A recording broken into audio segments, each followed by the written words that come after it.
Let's get into the Cybertruck now, because I think that's when we saw the one picture out of Tesla posted their earnings report last week. There was a picture that you posted on Twitter. Go ahead and pull that up, producer wife. The picture of the Cybertruck that we teased earlier in the stream. I want to get Corey's thoughts here, and then as we approach the end, we'll do like a 10-15 minute Q&A if you're cool with that, Corey. Like towards the last 15 or so of the stream.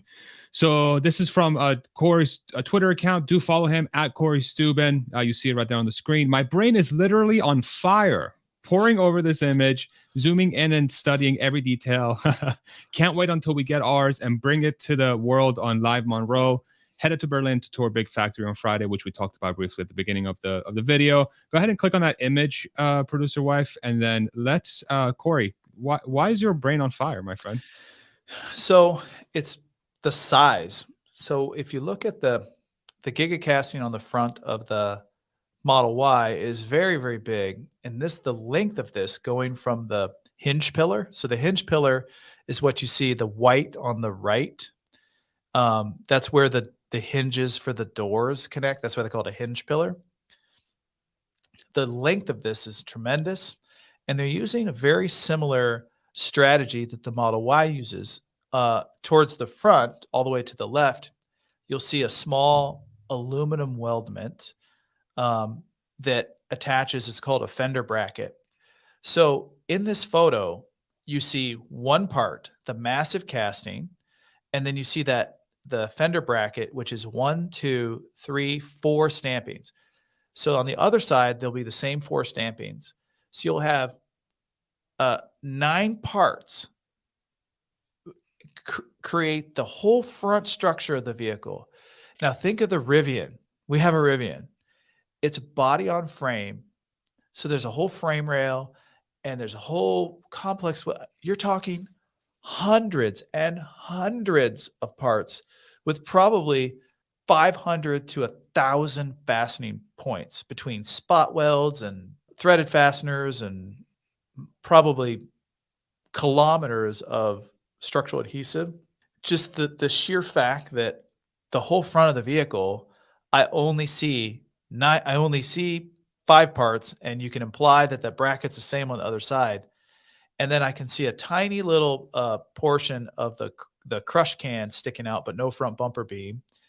And then I also see the high voltage wire laying down. It's that orange wire that's kind of coming out from the lower portion of the toe board there.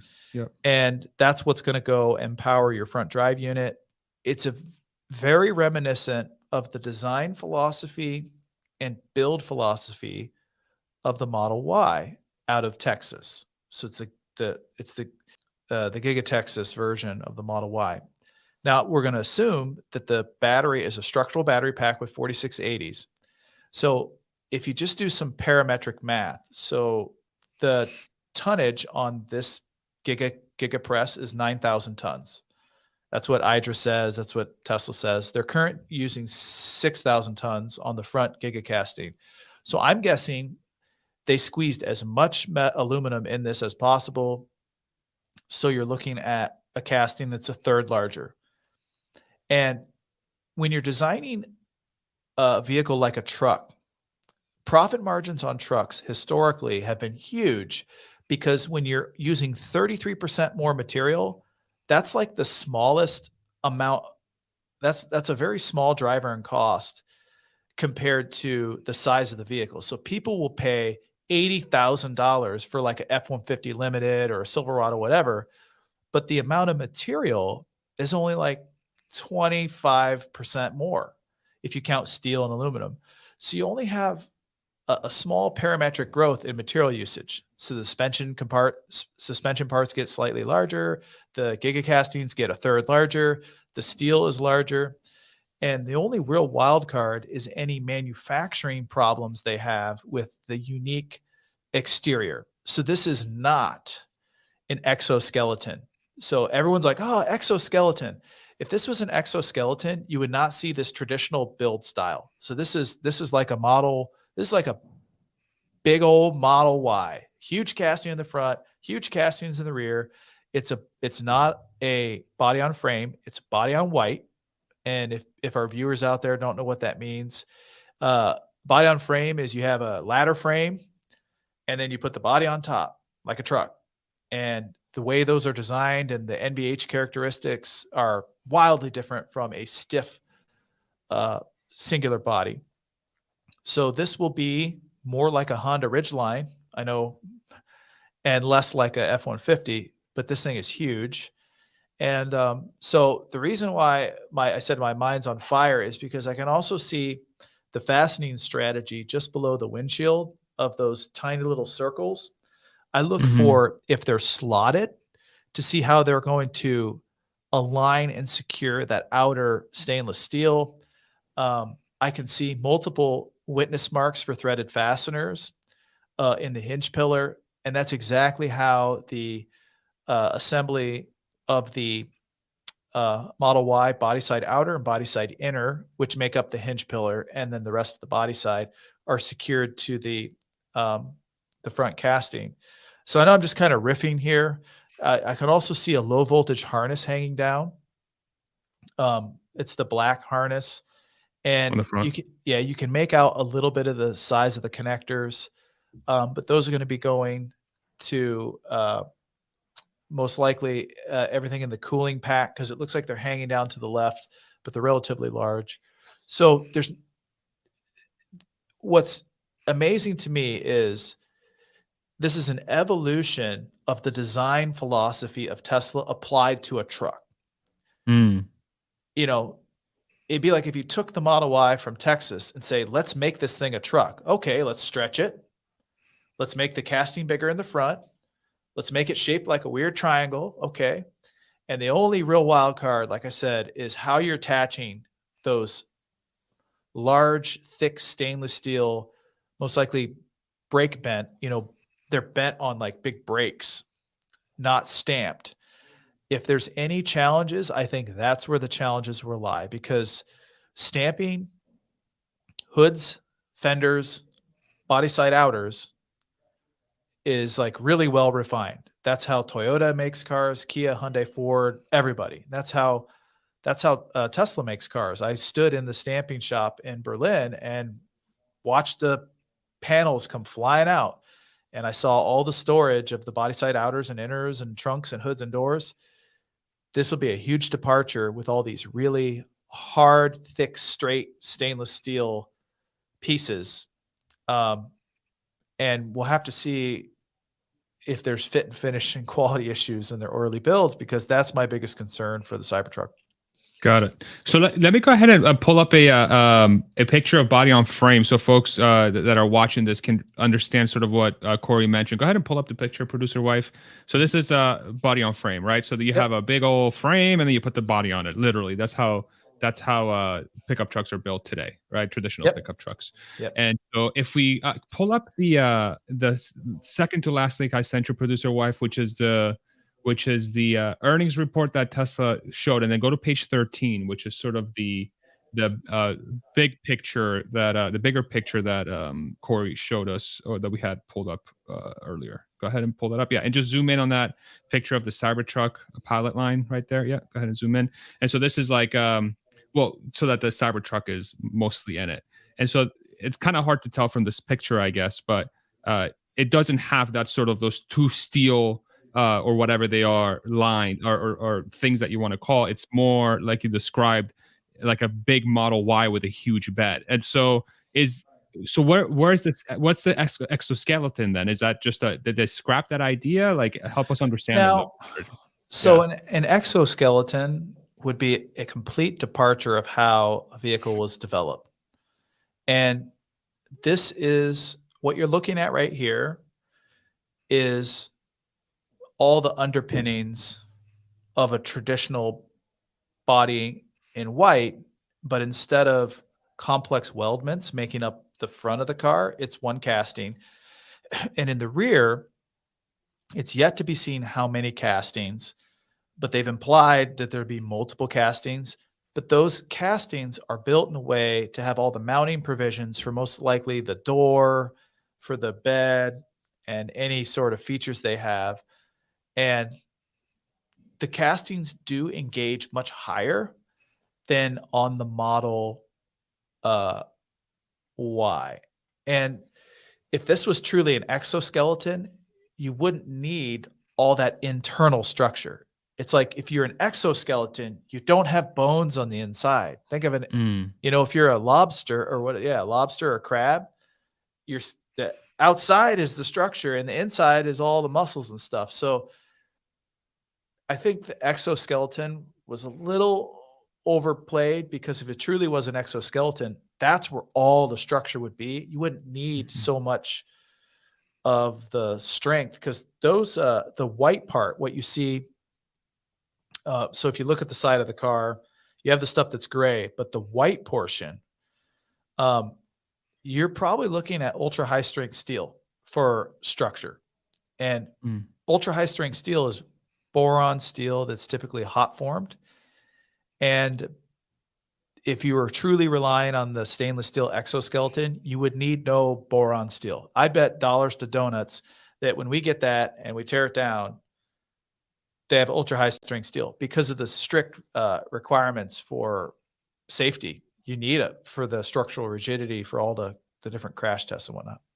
Got it. And so are they going to still, do you still predict them to use the same sort of material for the actual body of the vehicle, for the doors and the hood and everything? Is that going to, not having an exoskeleton, is that going to potentially put that at jeopardy? Well, no. So all the closures, so the doors, the hood, those are their own separate structural entities, and they are already like that in a vehicle. So if you have a door, you can take the door off and the door won't like fall apart. You don't need, the vehicle doesn't need the door for the door to stay in its shape. So those will be their own structural elements. Gotcha. You'll have an outer and an inner, and they'll be welded together or bonded together. And there's all sorts of ways you can manufacture a door: composite inner, aluminum outer, stainless steel outer. So I don't want to get into door construction or hood construction, but and most likely the fender will not be contributing to structure. So I saw that fender bracket. So if you look at the fender bracket alone, it's this flimsy aluminum piece. The reason on this one or the other one? Yeah, actually you zoom into the front. Yep. Zoom in. Yep. And go to the left a little. The other way. Yeah, there you go. That fender bracket is very flimsy. It's not super strong, and that will interface with the front portion of the fender. And the reason it's not super strong is when you're fitting and finishing the hood to the fender and the fender to the wheel, there needs to be lots of play. And if the front fender was truly structural, you would need to have a super strong tie-in to the casting, like a really thick, strong tie-in, not a little flimsy aluminum fender bracket. So that right there implies that the fender will not be contributing in any meaningful way to the structure of the vehicle. And if you look at a picture of a Cybertruck, with the sides on, the fender is a large portion of the vehicle. So I hope I'm not like sounding like I'm just stating the obvious. There's like a big old Model Y in the core underpinnings of it from Texas. Yeah. That's helpful. And you mentioned, so this style of manufacturing for a pickup truck, has any other manufacturer done a pickup truck in this form where they kind of blow up sort of a SUV form, I guess? Oh yeah. Has that done before? Okay. The Ranger, the Ridgeline. If you look at any pickup truck that is a non-body on frame, it's essentially a Honda Ridgeline is a Honda Pilot that is stretched and shaped into a small truck. Have they done it to this scale? I don't think so. I don't think anybody's ever taken it and said, let's make it the size of a full-size truck. They always take it and make it the size of a slightly larger than a 3-passenger SUV. Okay. Or what are some 3-row SUV? Sorry. No, you're fine. What are some of the like surface level, without, you obviously haven't seen it torn down, you haven't really spent any time, but conceptually speaking, are there any pros and cons versus say a traditional body on frame pickup truck using those methodologies? Like what's the benefit, cost benefit analysis there? Like, is there something there that we can throw around? So body on frame, you typically have advantage if you're towing 20,000 pounds, 30,000 pounds, because you have this massive, thick steel ladder frame that's sitting over typically solid axles. So if I were to have horses and tow them, I would buy a 3,500 truck, a diesel with a giant dually rear axle and a big diesel engine, because I'm going to have a gooseneck that's going to go in the bed, and it's going to distribute the weight on that, on the fifth wheel onto the frame right over the axles. And it's just like massive, thick steel. And not only is it thick steel, it's hydroformed. It used to be C-channels, like just C-channel steel. Then they made box frame. Then they became high-strength steel. Then they became hydroformed. They've been improving year over year over year. And if you look at a modern truck, it's like amazing how much they can tow. It's like 30 or 40,000 pounds. That's crazy. So will a CYBERTRUCK be able to pull up next to a 3,500 and handle a gooseneck trailer the same way? Maybe, but probably not to the same extent, because it's going to have independent rear suspension, air suspension, which has a lot of benefits for ride and comfort and handling and off-roading and all whatever. But if you want to tow, look at a semi. They have solid rear axles. They're very flat and heavy and stable for hauling down the interstate. So like semi trucks are, ladder frame. And like, look at the Tesla Semi. It's a giant ladder frame with huge solid axles. If the Tesla Semi was a unibody, that would be wild and weird. And I don't even know how it'd work. It doesn't even make any sense. Yeah. So it's like the right design for the intended purpose. So could other OEMs have a unibody truck that's the size of their F-150 and whatever? They could. I think other OEMs tried it in the past. I think in the 60s or 70s, I think Ford had a unibody truck for a while, but I don't know. That's all I have to say on unibody versus body on frame. Okay. No, I appreciate that. Cool. I can't wait for you guys to get yours and tear it down. There's so many questions that need to be answered. That's crazy.